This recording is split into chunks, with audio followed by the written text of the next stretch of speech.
Hi, man, Armstrong, and welcome to the back office teardown lab. Today you get a treat. We both get a treat because I'm going to be tearing down something I do not care about and is driving me nuts.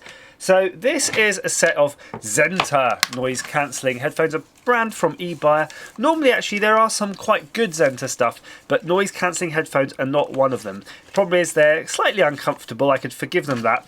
But this control box is way too near it, so it's always dangling on the wrong end. You know, it's too big, too heavy, it takes a battery, it was a real pain, and it didn't really do anything, it just added noise. Like nearly every single noise cancelling headset I've experienced or reviewed from a third party, they're no way as good as the Bose or JVC ones I've had in the past. They always just seem to add noise.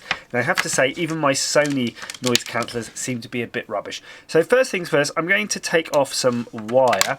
I'm two minds about keeping this, but I'm going to cut the end off because I know the end is faulty. So it's first got the it does the fizzing and the crackling when you plug it in, and you lose a channel because the wire broken in there, so that's going in the bin.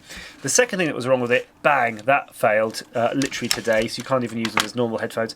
And of course the third thing, it being very rubbish to start with. So I'm going to keep that one bit of flex, that's the only thing I'm salvaging. The rest is for us to take apart. So let's have a zoom in. First thing, let's have a look at the Zenta control box. I don't suspect there's even a battery in it for us, no. Now if you get the Bose type QC noise cancelling headsets, if you look at my previous videos repairing them, you know there's quite a lot of electronics in them. I'm not really quite sure what they're doing. It could be something simple, it could be something complicated, but there's quite a lot of it. And surprisingly so, this has quite a lot too. Look, there's almost useful salvageable parts in here. Look how many capacitors. You've got a little switch too. Let's see if we can read anything at all from those ICs there, and I'm going to put my head real close. You might see the top of my hair flashing around. I see a 2076M on that, 2076M SO602, whatever that is. It could be maybe just some comparators or something. I mean, looking at the wiring, right, there certainly is plenty of wires coming in. You know, they do have microphones in these headsets, so yeah, it's trying to do something. It's just not very good at whatever it's trying to do. So let's have a look. This down here, it does say MR ML plus ground R plus R minus L plus L minus. So yeah, the MR and ML, microphone right and microphone left. So yeah, it's trying to do something with those microphones. Normally how I kind of think they work, I always think they probably sample. They sample and then they basically try to, like an equalizer, make a bandpass filter, maybe just apply a general filtering, and I think that's why you get a hiss on them. I don't think they're really that smart. I always think if you're doing it properly you'd have an anti-phase, but I don't think these are doing that. Headphone time. Again, maybe some salvageable stuff. You might get some decent drivers. I say decent, as in not totally knackered drivers, and a couple of microphones. So let's have a look.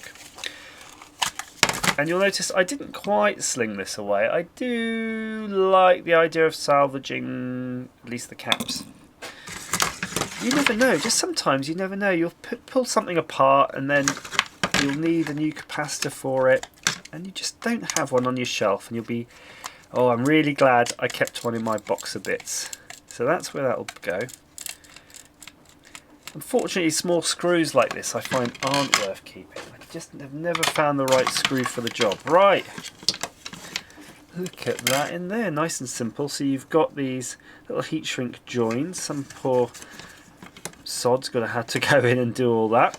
And then you can see the speaker there, and then the little microphone. So it does have a little itty bitty microphone. Let's see how we can get that out in some sort of reasonable way. Oh, there it is. And it's just totally exposed. You can see the microphone is just totally poked through there. Oh, it did push.